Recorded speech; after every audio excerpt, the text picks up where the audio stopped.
Saludos cordiales, señoras y señores, y bienvenidos al Puente de la Luz. Ella es poeta, novelista y periodista. Empezó a trabajar con 16 años y, como le suele ocurrir a todos aquellos que trabajan, nadie le ha regalado nada. Asegura que para conocer Córdoba hay que sufrirla, pero es difícil estar a su lado y no sonreír. Nació en Puerto Real, en Cádiz, y es un orgullo tenerla como paisana. Su libro El Pozo del Manzano, del que hablaremos esta noche, está cosechando un gran éxito. Saludamos ya a Matilde Cabello. Buenas noches. Buenas noches. Gracias por acompañarnos en el Puente de la Luz. Siempre, y a vosotros. Bueno, Matilde, ¿qué vamos a encontrar? ¿Qué van a encontrar los lectores que se asomen al Pozo del Manzano? Van a encontrar Córdoba, sobre todo. Van a encontrar la Sierra de Córdoba, el mundo rural. Van a encontrar una historia de dos familias que transcurre paralela desde 1886 hasta los años 60 y van a encontrar la memoria de mucha gente que a lo largo de muchos años, desde el 89, pues he ido escudriñando vida y pues todo lo que durante también un cuarto de siglo he ido contando a través de la prensa y de los medios de la historia de Córdoba. Pasajes muy, creo que trascendentales para la historia de Córdoba, pero vistos desde el ámbito doméstico de las mujeres y desde la vida de las mujeres, cómo las mujeres viven a través de las decisiones de los hombres. Van a encontrar una sociología, la prevalencia del tiempo largo de Brodel, cómo cambian un poco las cosas a lo largo de casi un siglo, la vida de mucha gente que yo he resumido quizás en la de dos familias, básicamente. Era este el primer libro que querías escribir, pero otros se te han ido cruzando por el camino. 20 años documentándote. ¿Ha sido el más difícil de crear? Lo difícil ha sido convertirlo en una novela, porque hablando con Juan Eslava, que siempre ha sido uno de mis referentes en novela, al igual que Delibes, habíamos coincidido alguna vez y siempre le había hablado de esta novela, desde Igualada. Estoy ahora escribiendo otra, y ya le dije, ya he terminado la novela, me ha costado mucho. Siempre los maestros dan muy buenos consejos. Y entonces me dijo, porque yo tenía las historias, pero convertir las historias y los datos históricos en novela, a mí me gusta ser fiel a la historia, es mi gran pasión. De hecho, cuando ya el tiempo, lo positivo de quedarte sin trabajo en un momento determinado es hacer lo que quiero, que es estudiar historia, y era lo que realmente quería. Entonces tenía la historia, tenía la documentación. Yo había trabajado sin saberlo, lo que se llama la escuela de anales, que la importancia de lo cotidiano, de la gente en la historia, que no solamente los documentos que pueden mentir, sino también la palabra, la voz, la memoria. Y entonces me ha costado mucho. Dices que lo has hecho al revés, niña. Primero se inventa la historia y luego se le añaden. Digo, bueno, pues la próxima vez ya sé cómo lo tengo que hacer. Entonces la dificultad ha sido eso, tener muchas historias y querer meter todo eso en una historia que en realidad tendría que haber estado inventada antes, porque la literatura es como un poema, a veces te tienes que pelear con ella. Una cosa es lo que tú quieres y otra cosa es lo que los personajes te exigen, porque son seres vivos.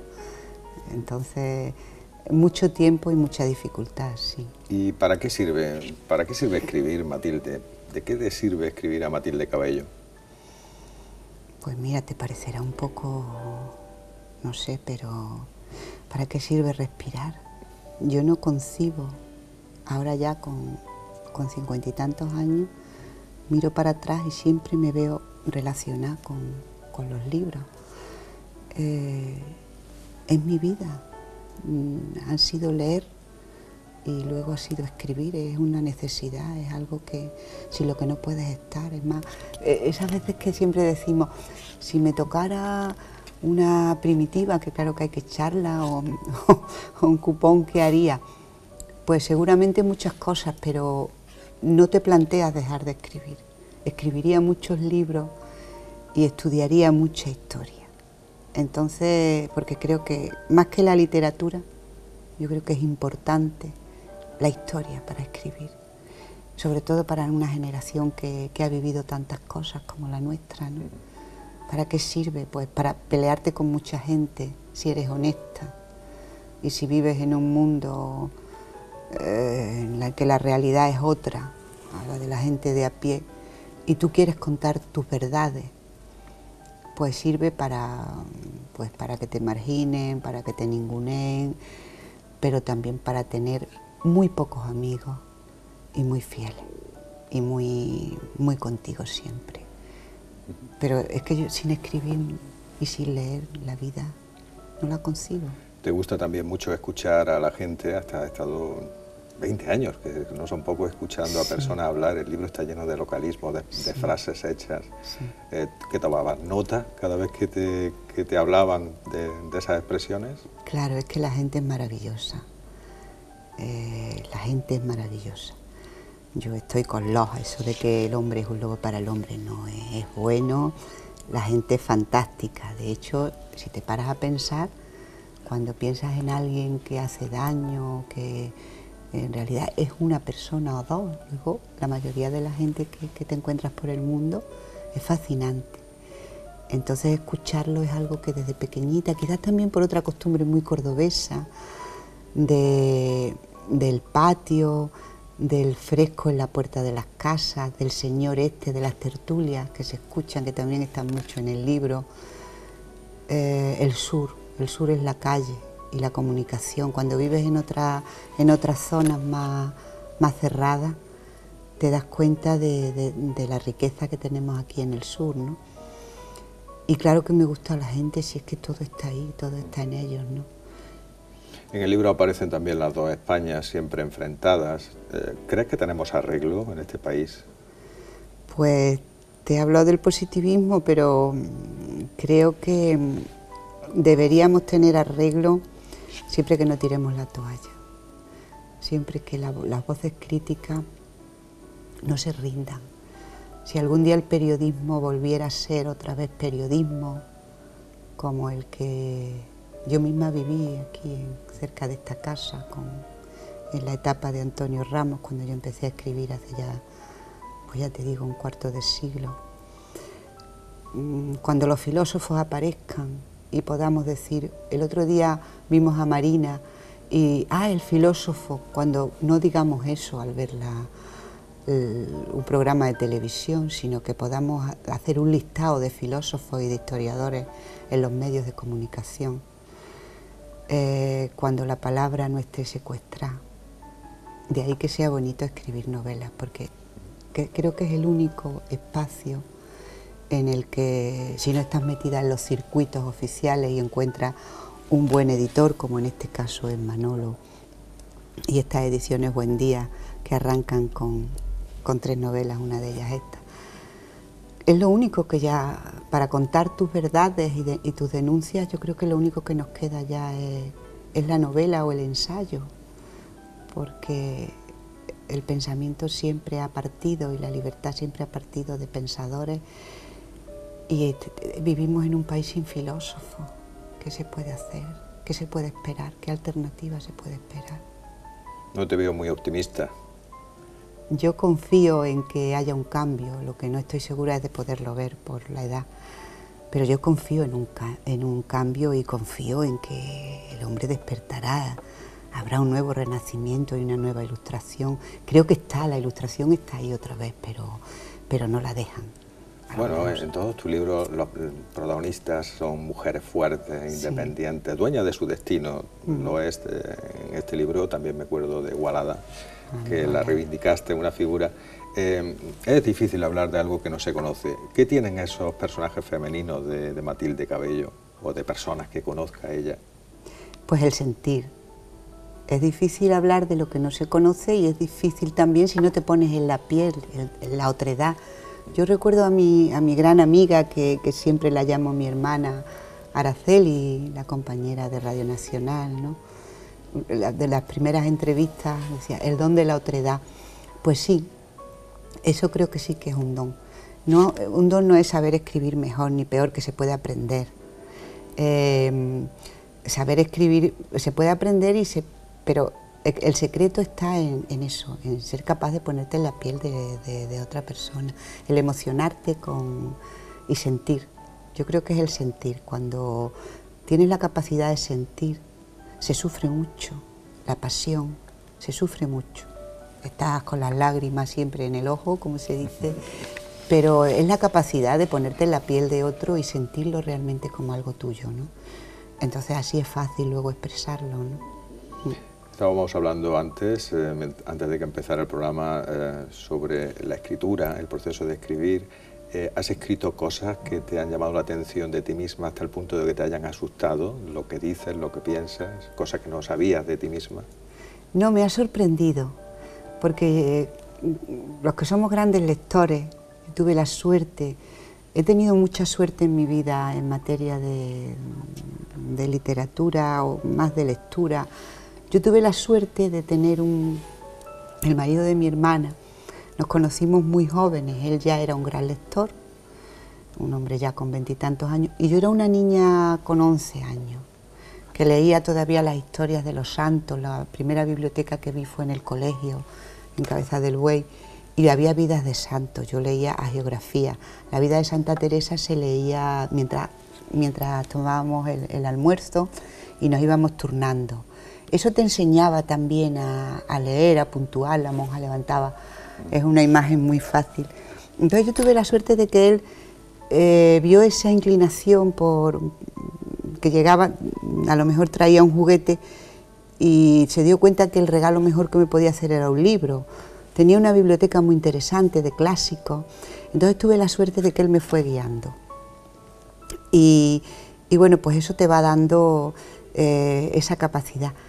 Pero no me asusto, a veces me gusta, me vuelvo más crítica, pero esos referentes que tienes, que los tengo, de los clásicos, de Lope, yo sigo leyendo teatro y me encanta, estoy deseando de ir a ver un año Fuenteovejuna, allí al pueblo, pero lo que sí siento a veces, y cada vez más, con esta novela, que por eso ha tardado tanto, porque tenía que ser perfecta, es decir, esto lo he podido escribir yo.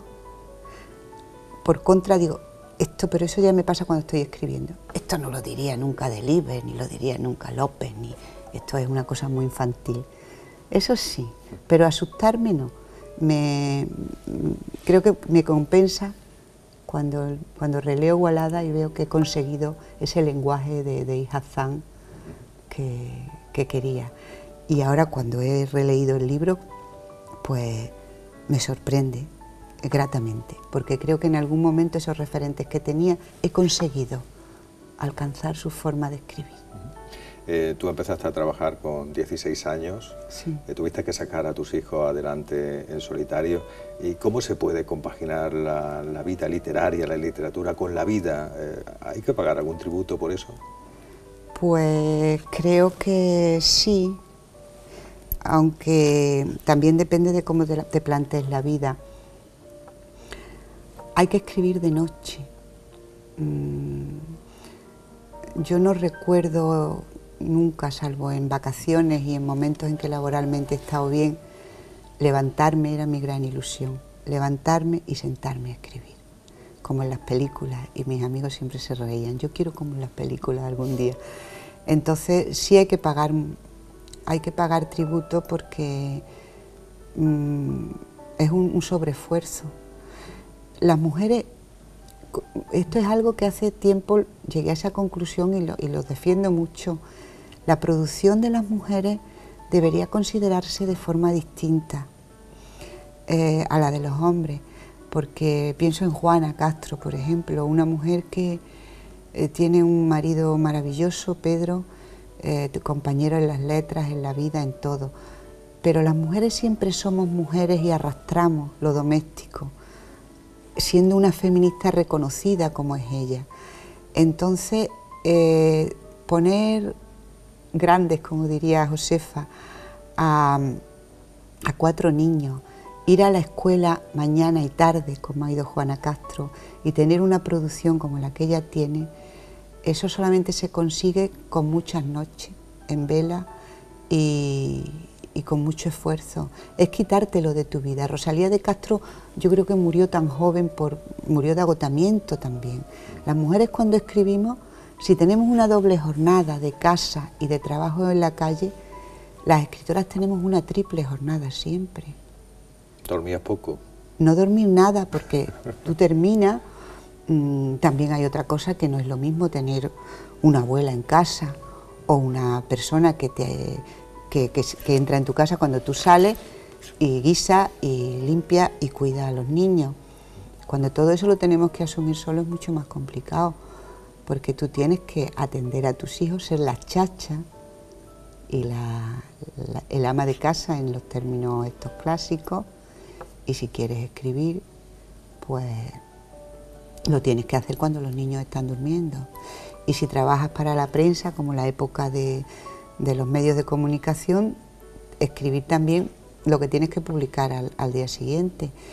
Yo ha habido épocas en que publicaba 4 y 5 reportajes semanales, y épocas en verano, que era cuando todo el mundo descansaba más, yo tenía más posibilidades de trabajar. Entonces me iba a los pueblos con nuestro fotógrafo, venía a mediodía, escribía, atendía a los críos, había que tener comida para el día siguiente y tal, y luego después, cuando ya todo se quedaba en silencio, escribía primero para el periódico, se mandaba por fax al día siguiente antes de coger otra vez el coche. Eso se hace porque eres joven y porque se han comido muchos cocidos y muchas lentejas, según mi madre, y porque de chiquitita te bañabas en el agua de Cádiz, que eso lo cura todo. Entonces yo creo que eso, con una salud buena y con mucha voluntad, si no es imposible, ¿no? Yo me he duchado muchas veces para ir a trabajar, levantarme de la máquina en ese momento, vamos a vestirnos niños, vete tú para el colegio y yo me voy al trabajo, sin haber dormido nada, ¿no? Esas cosas es la vida. Cuando eres joven no lo piensas, luego te das cuenta de que cuando quieres seguir ese ritmo ya no puedes. Y hablas de tu carrera como periodista, muchos miles de artículos. Además fuiste pionera porque tú eras una mujer un poco atípica, te metías en barrios peligrosos, has ido a cárceles, has ido a prostíbulos a hacer reportajes. ¿Qué has aprendido de ese infierno, de eso que teóricamente se llama el infierno? ¿Qué ha aprendido Matilde Cabello de esos reportajes? Pues, en mi opinión, precisamente eso.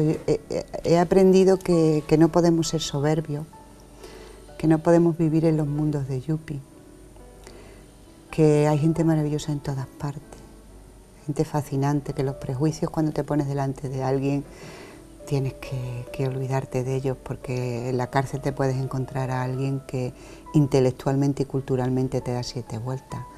Que las normas en una cárcel o en un prostíbulo pueden ser muchísimo más valorables y más a tener en cuenta que los que tenemos en la calle, que las normas oficiales.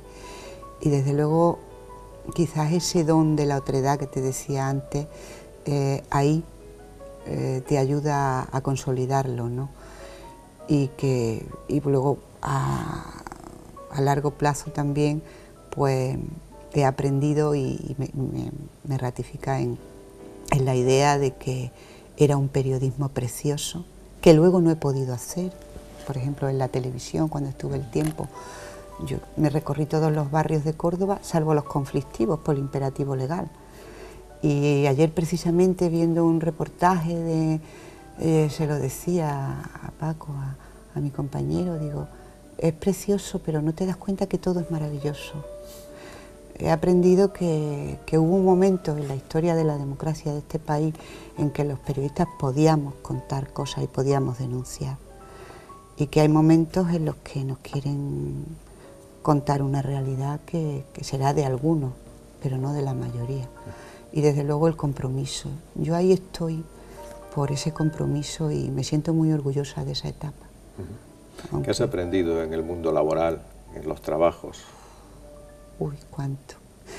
He trabajado en mucho, claro, sobre todo relacionado con la publicidad y los medios. Un tiempo que estuve en la publicidad, pues qué fácil es mentir, ¿no? Y también decir que como no sea que no tengas más remedio, no vas a seguir haciendo ciertas cosas, ¿no? Venderte algo que que a lo mejor a mí no me interesa, entonces yo tengo que pensar que es buenísimo y vendértelo. Y eso es como ser pluma negra, de alguna manera, ¿no? Es como vender tu capacidad de escribir para... Y luego, bueno, en el mundo laboral, que creo que será parte. Esto tiene que ser una trilogía. El mundo laboral, una mujer sola, ¿cómo te lo diría sin que suene raro? Hombre, que he tenido mejores tiempos también.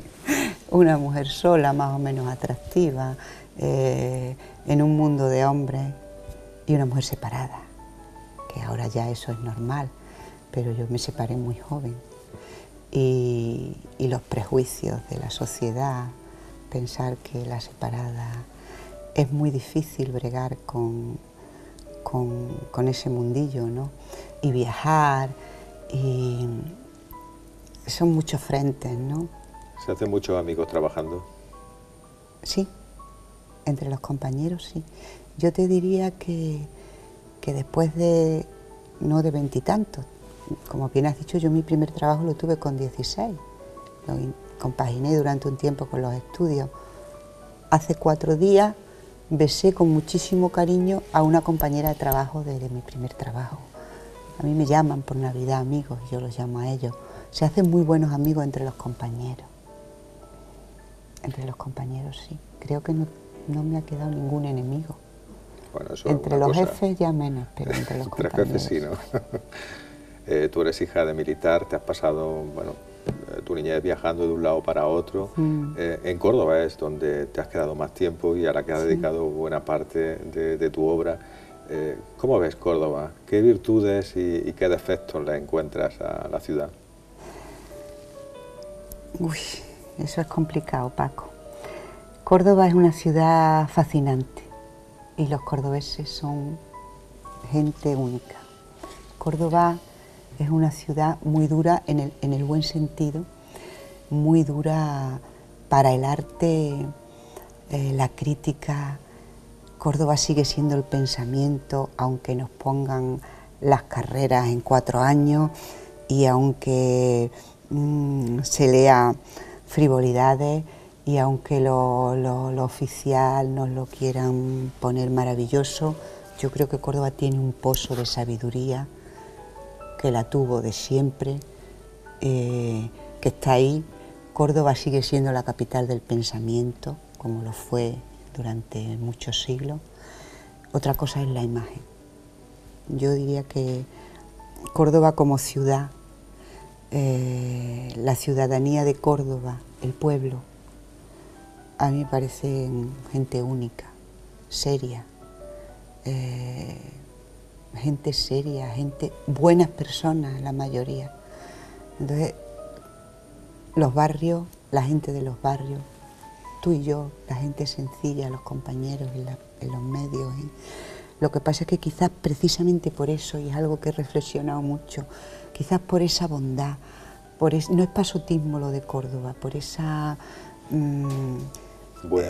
buena educación, por esa serenidad de Córdoba, se abusa de ella. Entonces yo creo que los que dominan en Córdoba, en todos los ámbitos, esos 8 o 10 apellidos que los ves en el siglo XV y en el XVI y en el XVIII, que los ves en los periódicos, que los ves en el Diario Azul y que los habías visto antes ya en La Voz, y los mismos apellidos, la misma gente, los nietos, los bisnietos, estos clanes que lo controlan todo económicamente. Ese es el gran... Es posible, tú también decías, es el mundo, pues no lo sé. No sé si es el mundo. He vivido en muchos sitios a lo largo de toda mi vida hasta que me instalé en Córdoba. Pero lo que sí podemos decir es que es Córdoba. Y es lo que a mí me preocupa y a la vez me duele, ¿no? Una ciudad tan fascinante como esta y que esté cayendo en la mediocridad de esa manera. Creo que está dominada en el ámbito social, mucha mediocridad. Mucha. Dices que para conocer Córdoba hay que sufrirla. ¿Tan exigente crees que es Córdoba? Córdoba es muy exigente porque sigue teniendo ese pozo. A mí me gusta que por ejemplo, haya una zarzuela o una ópera y Córdoba se llene, que en Córdoba el ballet siga gustando y el teatro y los cines, y que el público de Córdoba es... Pero luego exigente, yo no llamaría exigente, bueno, el público sí. Lo que pasa es que si quieres vivir en Córdoba, dependiendo de qué profesión elijas o qué profesión te toque desarrollar, tienes que lidiar con el patriciado de Córdoba, en definitiva. Estábamos dándole, yo le estoy dando vueltas a la palabra. Se llama patriciado y sigue siendo el mismo. Y estás con ellos o contra ellos, que tampoco entiendo por qué. Porque a veces te buscas enemigos, tienes enemigos que no te has buscado, en todos los ámbitos, en el ámbito de la literatura, en el ámbito administrativo. No entiendo, creo que nos están llevando a una situación que no... Si estás trabajando en un sitio, tienes definitivamente que odiar a otro. No me pasa, yo sabes que llevo mucho tiempo en el Día de Córdoba y no me pasa, y es verdad, lo tengo que decir, me siento a gusto y estoy bien. Pero eso de que esa mediocridad que creo que está reinando aquí en Córdoba, y la mediocridad tiene un peligro, a mi modo de ver, terrible. Un mediocre es muy peligroso porque siempre está temiendo, sabe de su mediocridad y siempre está temiendo que alguien medianamente brillante o normal simplemente le quite su sillón, le mueva el sillón. Entonces el peligro de la mediocridad no es ya tener que aguantar la mediocridad, sino que además tienes que estar lidiando con ellos, ¿no? Y con sus continuos ataques. Yo creo que ese es el gran, el terrible, y se está instalando en la mediocridad en todos los ámbitos, ¿no? Donde el ser, el estar es más importante que el ser, y la gente se mata por estar, y los que están son los mismos que estaban hace 2 siglos y hace 3 siglos. Hay gente que se está quedando aislada gracias o por culpa de esa mediocridad. Sí, lo que pasa es que bueno, ese aislamiento en muchos casos puede ser positivo.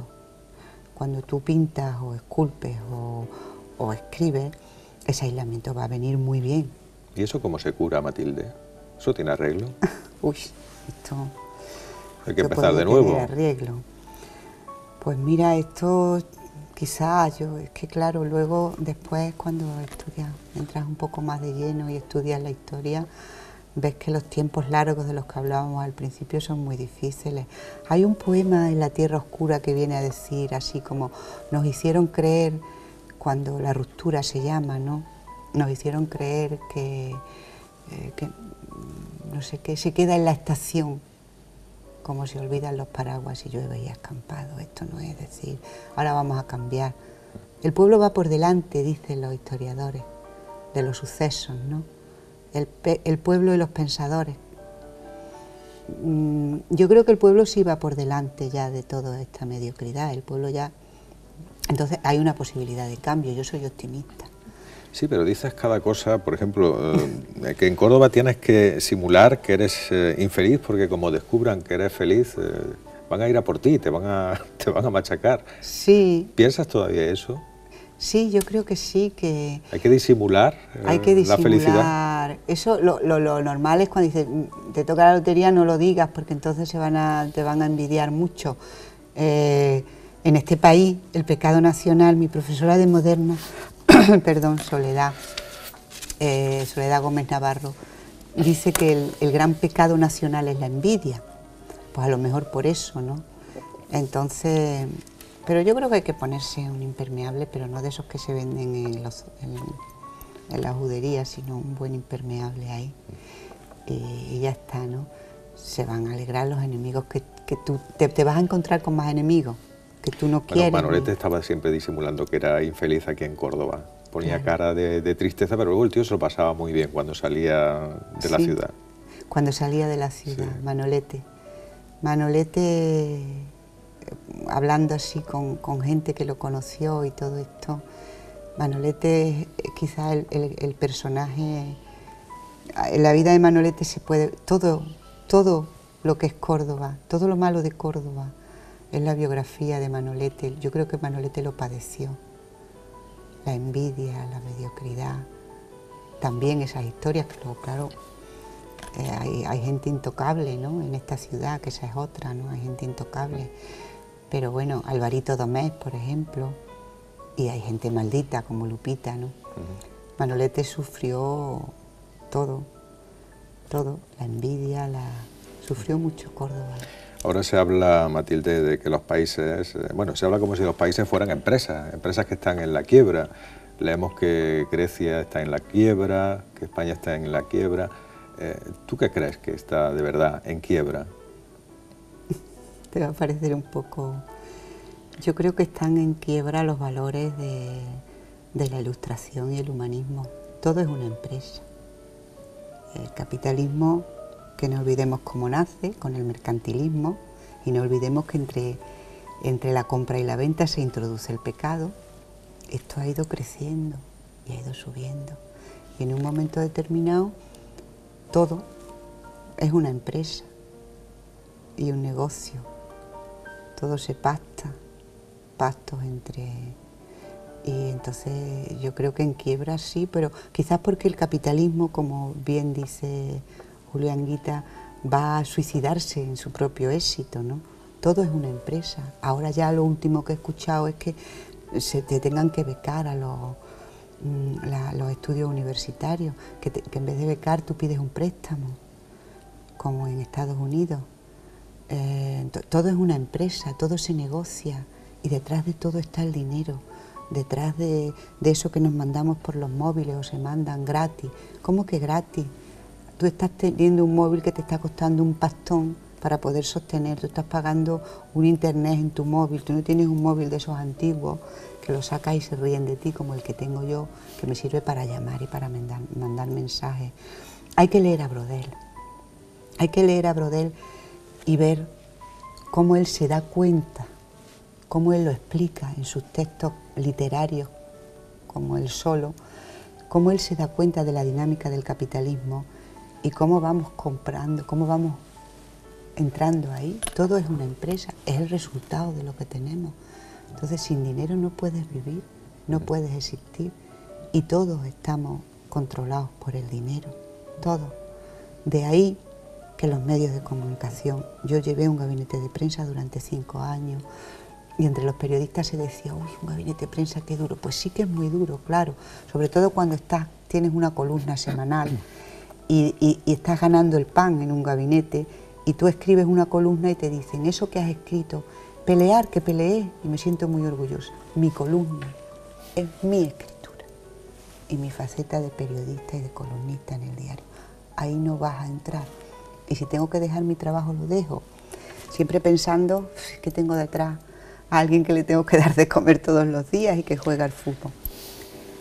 Pero compruebo que con el tiempo, el periodismo, no digo que quiera jurar de eso, luego yo me convertí en presentadora de televisión, en reportera, pero ya el periodismo, cuando dejas las columnas de opinión, que han sido muchísimos años, 20 años ininterrumpidos, de columnas de opinión, escribes otro tipo de periodismo, ya llamamos periodismo cultural. Pero es que eso, ahora mismo, el periodismo es gabinete de prensa. De verdad, se escribe con libertad, porque incluso esos estrellas, que van de estrellas y de críticos, ¿dónde está la crítica al sector que te está dando de comer? Todo se compra y se vende, como decía Pasiandion. Y me parece muy triste. Entonces, por eso escribir novelas es lo mejor. Tú ahora te vas a casa, escribes una novela, te encuentras con una editorial. No tienes que ir ni al psiquiatra ni al psicólogo, claro. Ya la terapia es escribir. Claro, sabes que no vas a publicarla, que cuentas con tu editor que te dice tira para adelante, ¿no? Y no tienes que... ya está, tira para adelante. Y aunque... porque a lo mejor si publicara en otras editoriales, como ya me pasó con Walada, la primera Walada se iba a publicar en una editorial y me dijo, esto no, esto sí. Amigo, no. Yo no tengo prisa. No me gusta sentirme esa cuadra. Sabes que a los escritores nos llaman mi cuadra, las grandes editoriales. ¿Ah, sí? Sí, no me gusta sentirme Como si cuadrada. fueseis caballos. Sí, sí, animales. Entonces, bueno, pues es verdad que nunca podré ganar un buen premio que me permita seguir escribiendo toda la vida ya. No estoy en los círculos oficiales, pero mientras haya un editor como Manolo y como Ricardo que apuesten por eso, pues yo podré irme a mi casa y cuando pillo un cabreo, A escribir. convertirlo en literario, que siempre suena más bonito. ¿Quieres despedirte con un breve texto de esta novela del Pozo del Manzano? Pues mira, El Pozo del Manzano, del que apenas te he hablado, porque hablo mucho, ¿no? El Pozo del Manzano está estructurado en tres capítulos y entre lo que hacen,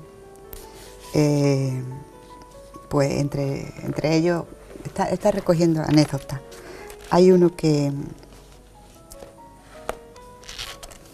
aparecen muertas, pero todos los referentes son a costumbres populares. Y esto es intramuros.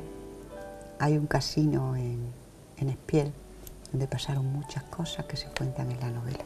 Y recrea la sociedad de los años 20, cuando ve a una de las muertas. Sintió un calor sofocante, aceleró el ritmo de su abanico y sobre el vaivén de este y el humo del salón vio por segunda vez a Rosa, con el vestido de tul azul salpicado de violetas blancas, bordada primorosamente por las monjas de Santa Clara. Le sonreía por entre los disfraces de otro tiempo, los globos y los papelillos de los músicos dejaban caer desde el pequeño escenario. Recreó todo lo que su hermana detallaba en los cuadernos azules del arcón del piso alto, la misma escena que encontraría su nieta 2 décadas después, la vez primera que Mila vio y escuchó a las muertas de la casona.